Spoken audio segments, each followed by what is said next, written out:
आपने ये बोला कि मन नहीं लग रहा था। मन नहीं लगेगा तो हम लोग नाचने गाने के लिए थोड़ी है, आपका मन लगाने के लिए। हम तो आपका साथ ना देने के लिए थे कि जो काम आप बोलते थे असंभव है उसको हम लोगों ने मुमकिन करके दिखाने का काम किया।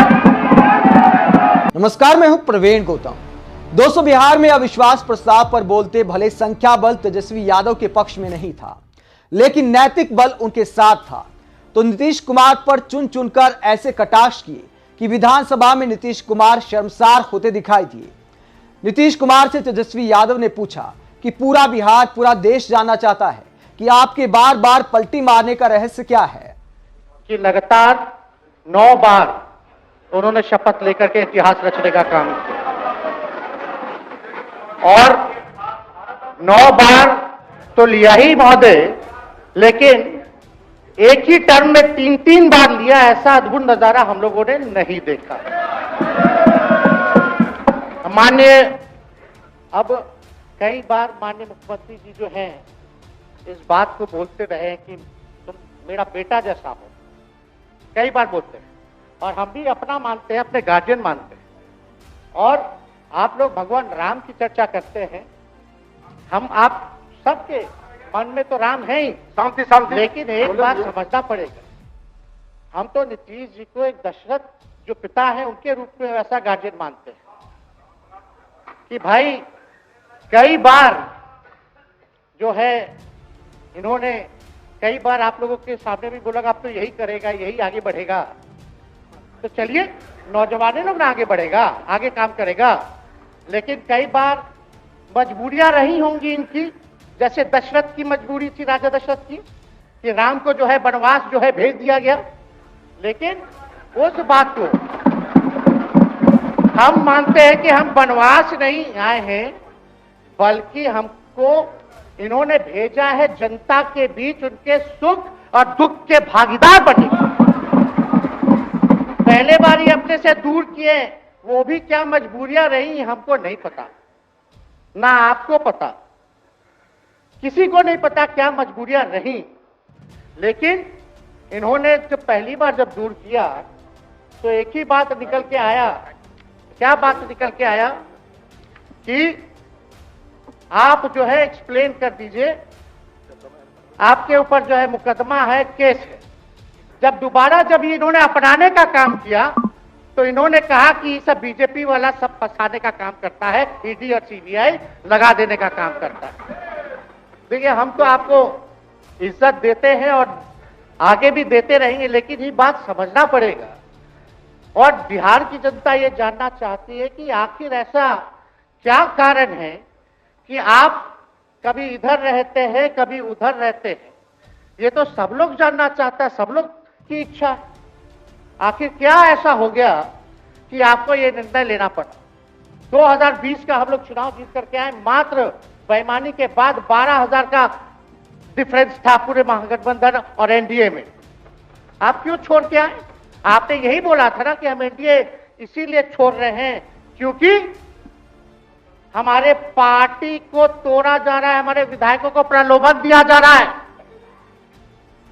और आपने ये कहा था मर जाएंगे, मिट जाएंगे, तो आप कहते ही रहते हैं, हमेशा लगातार ही कहते रहते हैं। तेजस्वी यादव ने नीतीश कुमार की विचारधारा की पोल खोलते हुए कहा कि आप तो पीएम मोदी को तानाशाह बताते थे और विपक्ष को एकजुट करने चले थे, लेकिन धोखा देकर क्यों निकल लिए। लेकिन आपने तो ये कहा था कि भाई हम लोगों का एक ही लक्ष्य है, न प्रधानमंत्री बनना है, न किसी को मुख्यमंत्री बनना है, देश भर के विपक्षों को गोल बंद करके जो तानाशाह है उसको दोबारा नहीं आने देना है, इसीलिए ना पाए थे।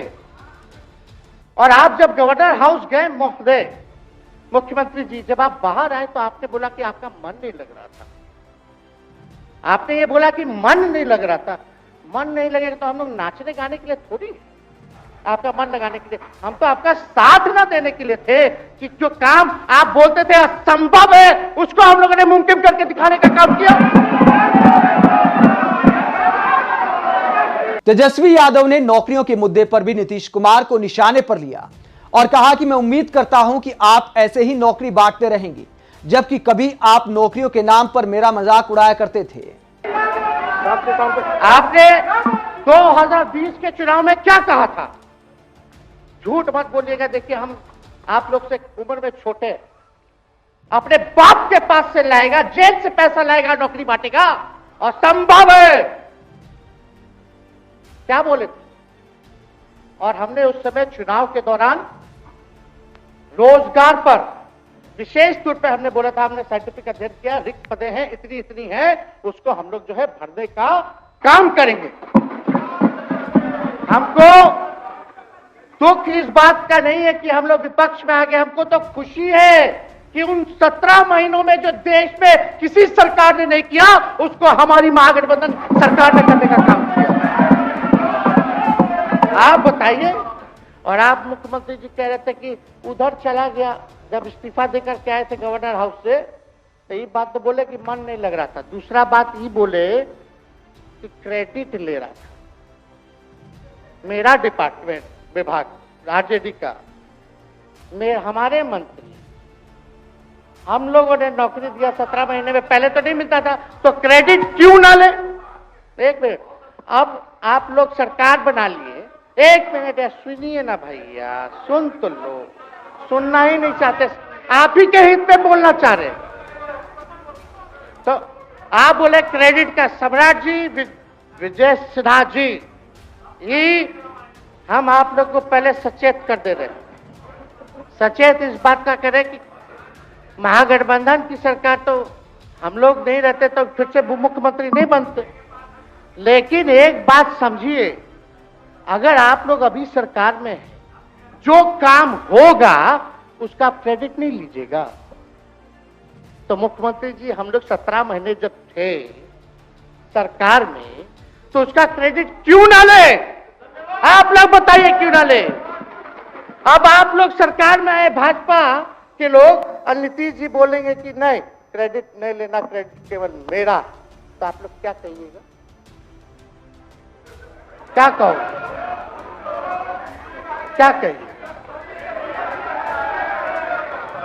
नीतीश कुमार को ना मानते हुए तेजस्वी यादव ने बीजेपी सांसदों पर भी कटाक्ष किया और कहा कि नीतीश कुमार को पहचानना चाहिए कि कई कौन है जिनके बहकाने पर नीतीश कुमार बार बार पलट जाते हैं। दशरथ तो नहीं चाहते थे राम वनवास जाए, लेकिन कैकेयी जरूर चाहती थी कि राम जो है वनवास चले जाएं। मुख्यमंत्री जी, आप हमको बेटा कहे हैं, हम चाहते हैं कि आप लंबी उम्र रहिए, और जो सिलसिला आपने चलाया था उसको जरूर आगे चलाइए, उसमें हमारा समर्थन रहेगा। रोजगार बांटिए, नौकरी बांटिए, जो गांधी मैदान से आपने ऐलान किया था। लेकिन कैकेयी को भी पहचानिए, कौन कौन कैकेयी बैठा हुआ है आपके साथ। सम्राट चौधरी जी पगड़ी पहनते, फालतू अगर पहनते हैं, उतारने का बात करते, ये सब करो। फिल्म का शूटिंग चल रहा है महोदय, अब बांध लीजिए पगड़ी, चलो आओ मैदान में, अब खोलिएगा। अरे हम कोई गलत बात नहीं है, सुन लो यार। आप विधानसभा में तेजस्वी यादव के भाषण को लेकर क्या सोचते हैं? कमेंट बॉक्स में अपनी राय जरूर दें। अगर आप हमारी पत्रकारिता को पसंद करते हैं तो थैंक्स के ऑप्शन का इस्तेमाल करें, वीडियो को लाइक करें, चैनल को सब्सक्राइब करें। नमस्कार।